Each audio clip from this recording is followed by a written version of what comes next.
It is day 14 of 31 days of treats or countdown to candy, and today is day 14.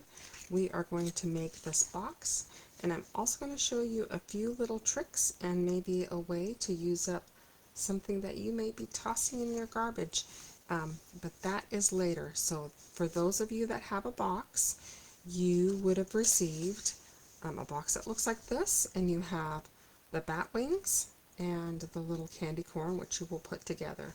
So this box goes together quite simply.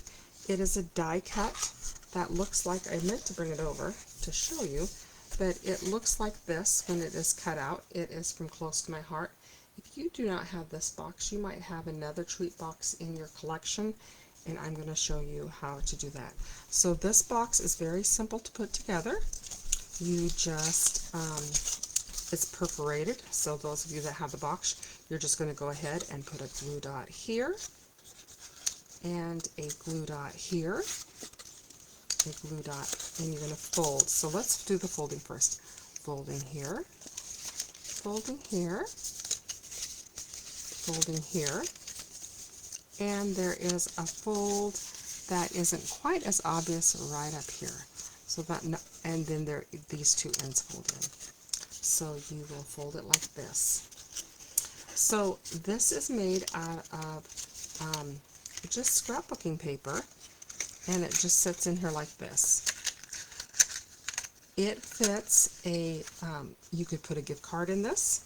You could put a few, maybe a mini candy bar. You could probably put a couple candy bars. It's pretty lightweight. So what I did, and I'll show you what I used. So I am a Stampin' Up! Demonstrator, and in our DSP we get paper that looks like this. So our paper comes shrink wrapped, and it has this very sturdy cardstock that comes with it. And one of, actually my upline said, what do you guys use with this? Well, I have given it to a friend of mine who makes all these journaling books, which works really great. But see how this is just kind of flimsy with the box? I mean, if you're doing a gift card in it, it's going to hold together long enough that you can use it that way. But what I did was I cut it out of, so I took my die cut and I cut this paper that was just a leftover that was going to be thrown away.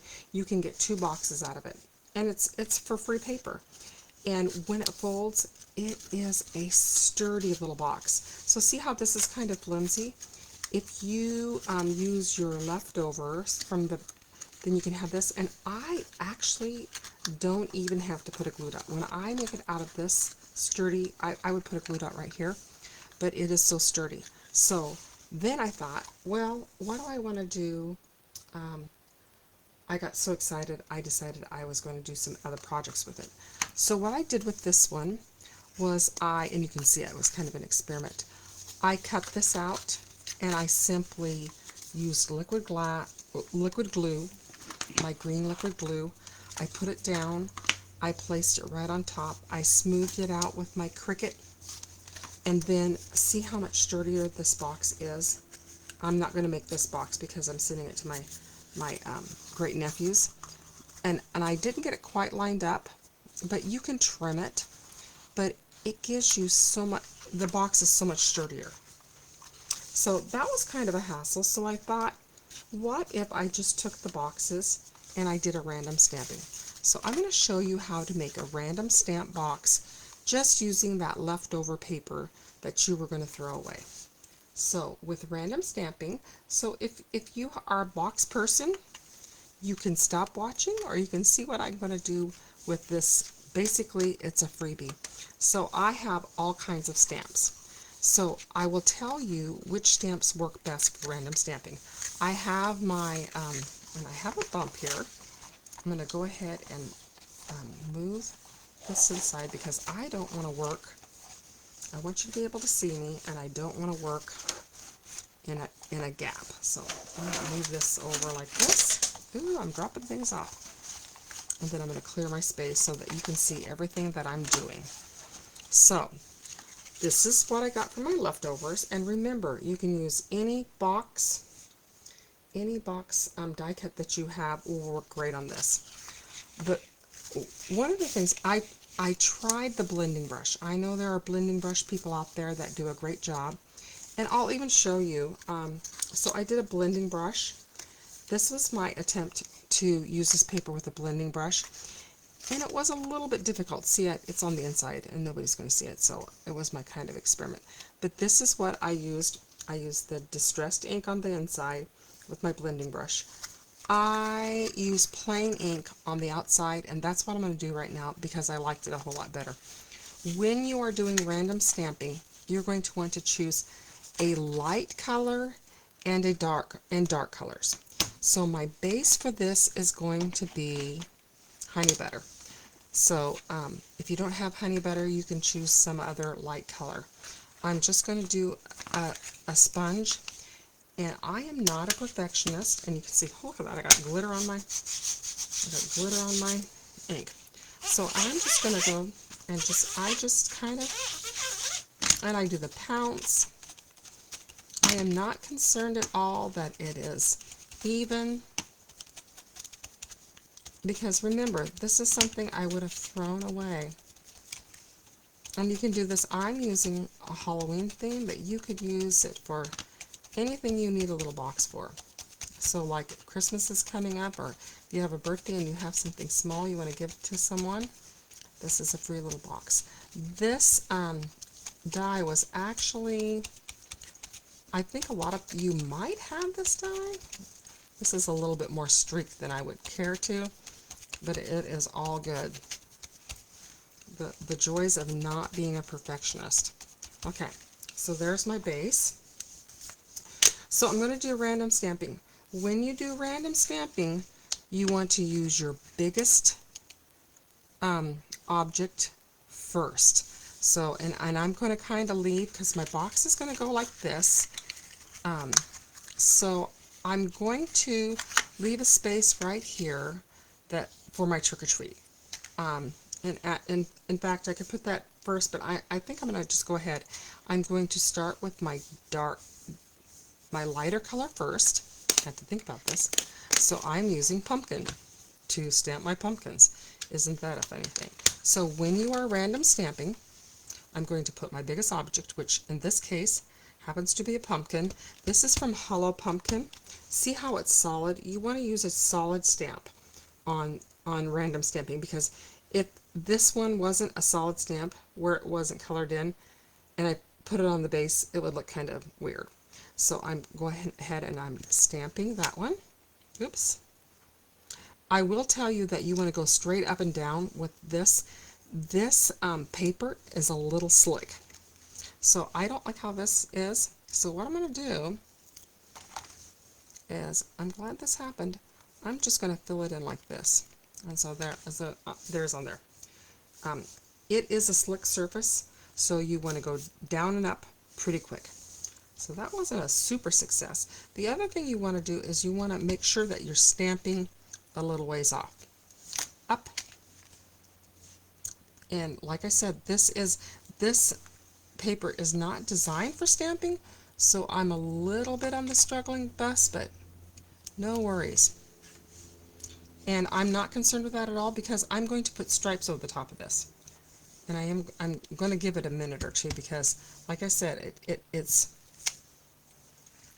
it's a little difficult to, and then I've got orange over here. The one that I did when you weren't watching turned out so much better. Isn't that the way? And I'm going to just, okay, so this one's going to come down. I think I'm going to have this one come up like this. I'm going to have it hang over a little bit. Alright, okay. That's enough with the pumpkins. So I am going to put a darker color on it. That's why I'm not super concerned that I have some blotchiness, because if you've ever looked at a pumpkin, and this is a two-tones one, so I can see through it, so I'm not concerned. I'm going to line it up. See? That pumpkin looks great. And I can always add more. If I need more space, I can always add more. And then I'm going to add my little, I have a stem on this. I have a stem on this pumpkin.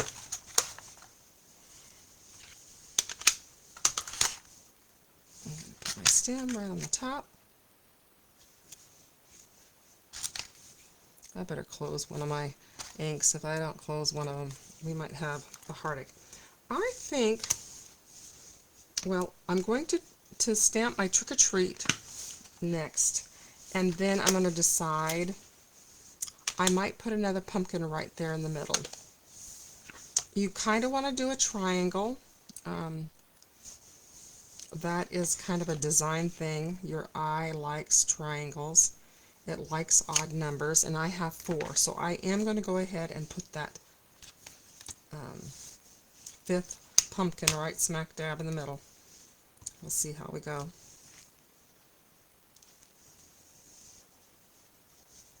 And actually, I said you should come straight up, but that worked a little bit better. So I love how the pumpkin, if you have these colors, pumpkin and paprika, they go great together. Another combination I like is papaya and pumpkin, if you have those. Oops, it slid a little bit, but nothing bad can happen. My hands are all inky. I'm so happy. All right. There, perfect. Okay, so now I've got my pumpkins. I have some other random stamps I'm going to add. I have this little tiny bat. I chose him because he's small, so I'm going to just have my bat go here, and he can go. One can go here. Remember how I'm kind of doing a triangle. This bat's going to go over here. We want some that are flying off a little bit so that it's continuous. I have that one come here. Okay, so I'm happy with bats. And then I'm going to do a little star. I have a tiny star and a little star. And this is actually this, if you have this set, it's a Hello Pumpkin. And there's a lot of small things. The thing that, if you're doing clusters, these little tiny things, you know, are just great. So I have a star up here. And I don't have to fill it all up because remember, this is a box. So basically this is a freebie because I already had, once you have the, I already had the stamps, and I actually like this box better than my original one. So I'm going to go ahead and fold my box up. And this is a sturdy box. And it, oh, I feel like you know what, I'm looking at this, see how I have this? I'm going to go back through and I'm going to ink that. I think that needs a little bit more yellow, but isn't that a cute little box? And it is basically free because you have, so when you are finished with your paper, you don't want to do that, you don't want to take your paper and use it until you have finished the pack, because that is the, that paper is what gives you the different colors. So anyway, I'm really happy with that box. I hope you will like and subscribe to my channel. I am continuing on, and there will be a treat every day until a treat or an activity that you can make. Most of these you could make with small kids. If you cut this box out, if you had a box that you could cut out, you could also do your kids' thumbprints, or because there's all kinds of thumb art. So I hope you will look in your stash and see some things that you might be able to use and have an activity with the small people in your life. Have a great day. See you tomorrow. Thanks.